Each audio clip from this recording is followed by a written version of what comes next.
Hey guys, just got another package from Speed Cube Shop and I want to see what's inside, so let's open this. Alright, so here we go. Let's just cut this open. I didn't cut it deep enough. Oh yeah, perfect. Alright, so these are some more non-WCA puzzles, and the first one that I can see is a MixUp puzzle. Now, I don't have many MixUp puzzles, I just have the regular MixUp cube, and I wanted to try some more, so obviously I started with the ones that were the most intimidating because I think these are the ones that are the most worth it. Straight out of the box, there's a little issue right there. The plastic seems to be either dirty or damaged. I think it's just dirty, so I guess that's alright, it doesn't matter. I thought it was like a production mistake where the plastic got overheated or something. Okay, it spins quite well for a mix-up puzzle. Nice. Okay. So yeah, that's pretty good.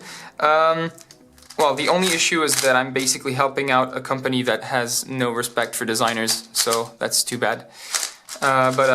Anyways, I still wanted that puzzle, so... Alright, so let's see how mix-up it is.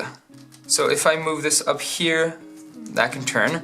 So I guess this can be mixed up, but not these ones. These are like intermediate pieces that can't get mixed up, if I'm not mistaken. So let's just see. Yep, that's right. So you can only do 45-degree turns, just like on the mix-up cube, and that is valid for every direction. So now this is where it gets subtle. Here, for example, you get block moves, like for this one here. Instead of turning it like that, you can because of that. So you'd have to bring it back like this. You can turn it again. I'm not gonna scramble it because otherwise it's gonna be crazy, and I'm not ready for that just yet. Anyways, so I'm not gonna talk about that one for too long.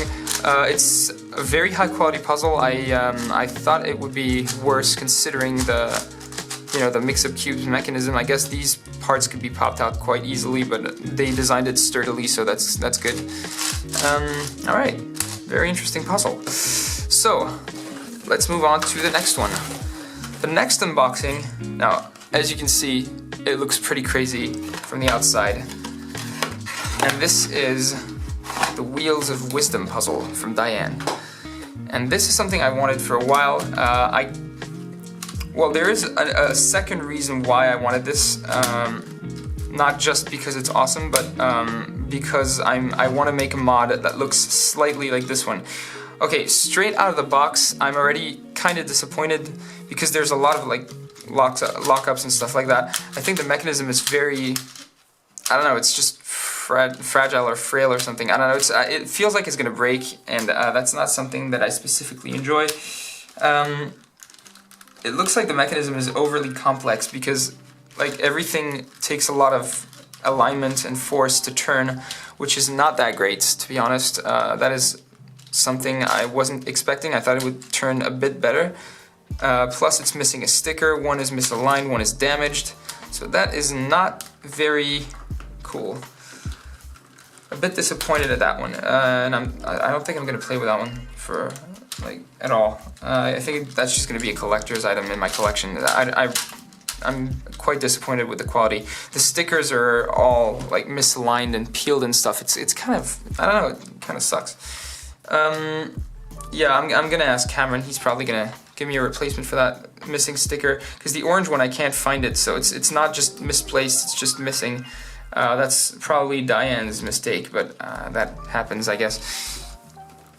You know, after all, it is a mass-produced puzzle. You can't really get all the mistakes out of the way just like that. So I work in a company where I essentially design a product that's mass-produced, so I know it can be quite tricky to get it right. It's a lot of work, so I'm not surprised, but I'm still disappointed with that puzzle. It should be better. Alright, so let's carry on. Okay, there is one thing. That is not a twisty puzzle, but I wanted one, so I got myself one. I didn't have a keychain yet, at all, like for my my home keys. So I just got this. So this is a very simple looking assembly puzzle. I've added the keychain. Now something I noticed straight out of the box, I really like this this puzzle. It's been, well, especially because it's been well designed. I was expecting some sort of cheap quality, you know, sort of keychain, but the thing is there's even a clicking mechanism for it to stay in place at the end, and I think that is really cool. It looks fragile and, you know, kind of low quality, but it's actually quite sturdy and well designed. So I think I'm gonna talk more about it in another video probably. So yeah, I'll keep that one in mind for my next videos. Now let's open this next puzzle. Now this is something that I didn't have yet. It's a cube shape mod. Also very well designed because it has a very nice clicking mechanism to it, and it really aligns well thanks to that clicking mechanism. So it's a high quality cube, and well, I didn't have that one yet and I wanted it for a while, so that's really cool that I finally got to get one. Let me just try to put that back. I think I screwed up. I should not have done that. Yeah, I definitely shouldn't have done that. Let's just finish scrambling it and whatever. I'm not gonna solve it right now because I think it's gonna be confusing and I don't want to waste time, well, you guys' time, because honestly it's like when I hesitate because I don't really know what to do, it's always less interesting.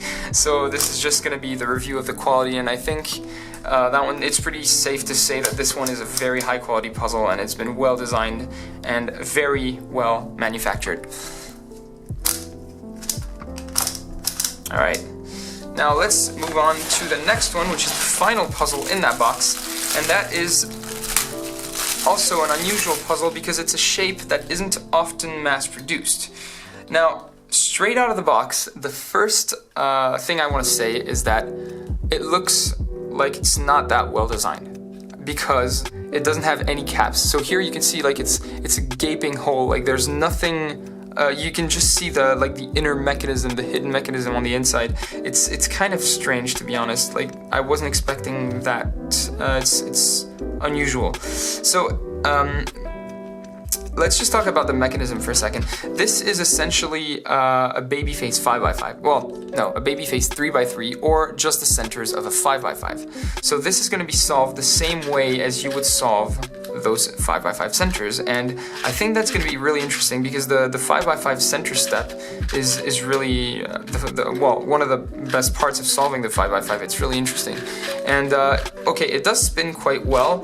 I guess these turns are harder to align than these turns. These turns are just perfect, even though there are no caps here, so that's quite good. Nevertheless, I think these turns, they feel a bit cheap.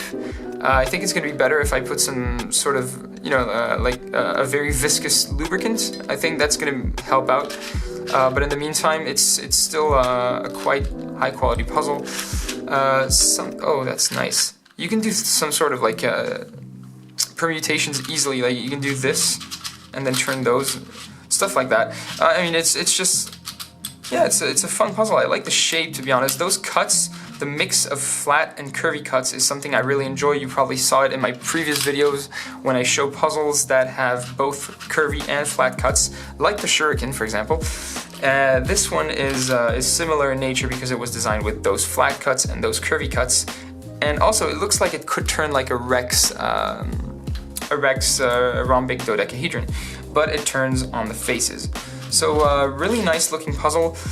So to summarize, I've got this puzzle, which is really good looking and spins well, but it looks kind of cheap when you receive it. I've got this one that was the disappointment of the package. It doesn't spin well, it's hard to turn, and it has very low quality stickers, so essentially it is a very bad quality puzzle. Or maybe it's just that one that sucks, but no. Maybe I just got unlucky.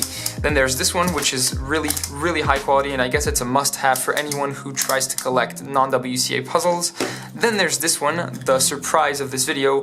I thought I was just gonna make like a 2-second segment about it, but it really feels sturdy and well designed, so I think it's gonna be really interesting, and I do want to play with that one a bit and you know, work out its magic. And there's this one, which is high quality and well designed, and I think it's going to be slightly difficult to solve. I don't want to get ahead of myself, so I'm going to say it might be very difficult, but I think it's gonna be alright. So, but overall it's a really high quality puzzle.